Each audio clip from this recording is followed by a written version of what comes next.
So today we'll be demonstrating how to prepare living water.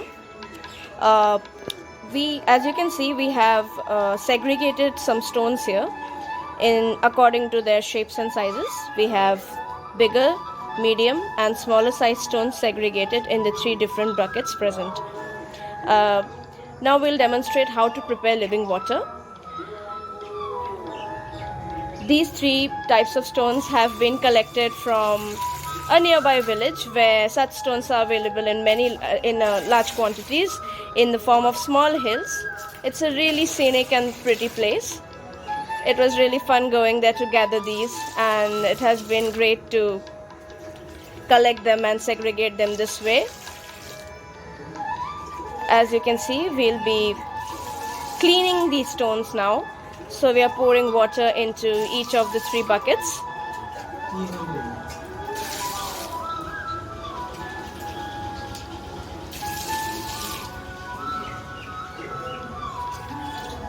The cleaning process is going to take some time. We'll be soaking these stones in the water for around 5-6 hours so that the mud and dirt just melts away into the water and we get clean stones for our preparation.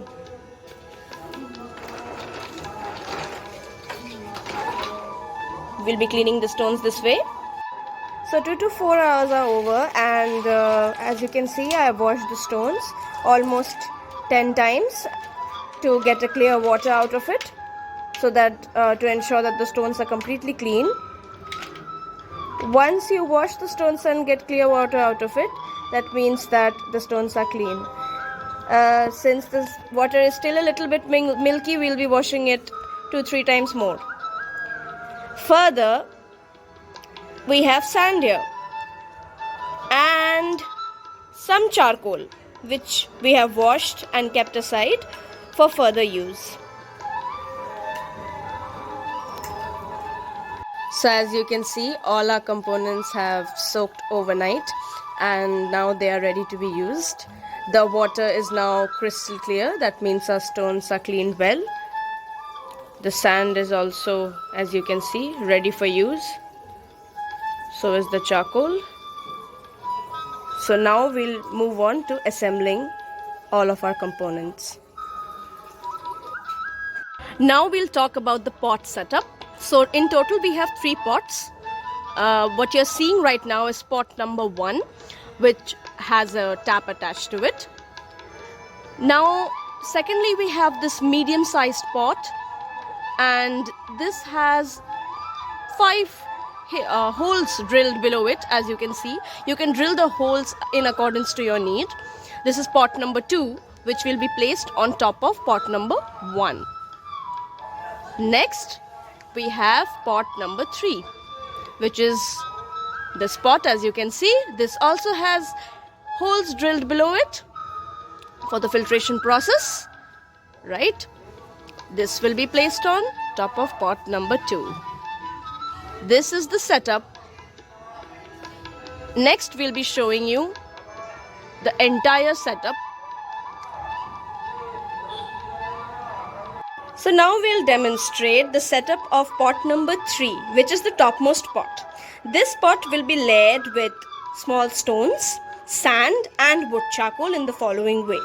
So firstly, we'll layer with small stones.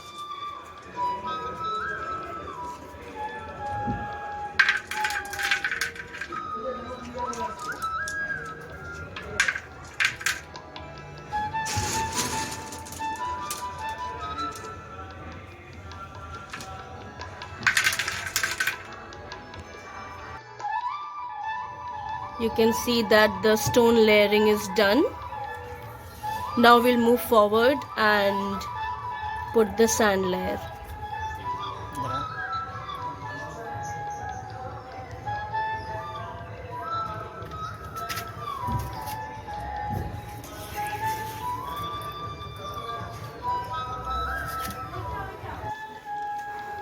%50 of the pot should be full after the sand layering. Now we move on to the next layering, which is the wood charcoal layering.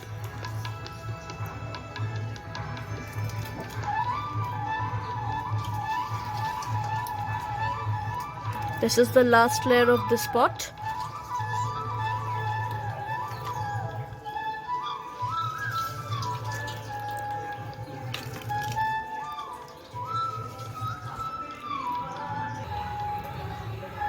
The charcoal layering has been done.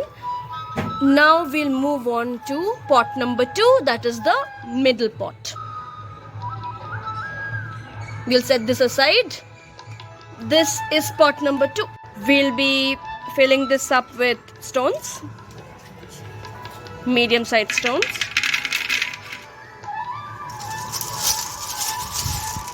We'll layer it similar to the first pot we layered. Here we have layered the pot with small, medium-sized stones, and on top of that we'll be putting some larger stones like this. So now we'll proceed with the final setup.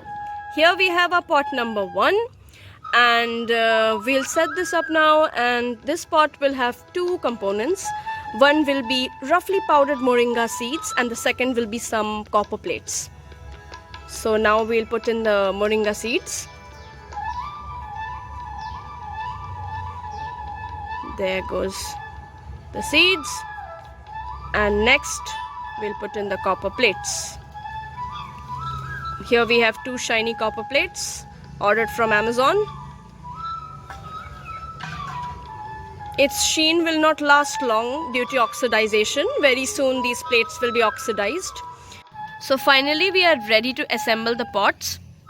We'll bring up our pot number 2 and 3, which we had prepared earlier. Here I've placed the middle pot here, and this is the final pot, pot number 3 on top of it. There we go. This is our final setup. Now we can add fresh tap water or RO water in the topmost pot. It's okay to fill it up to the brim. Wait for 8 to 9 hours. The water from the topmost pot will filter down to the second, that is the middle pot, and finally to the lowermost pot. The water collected in pot 1, that is the bottommost pot, is living water.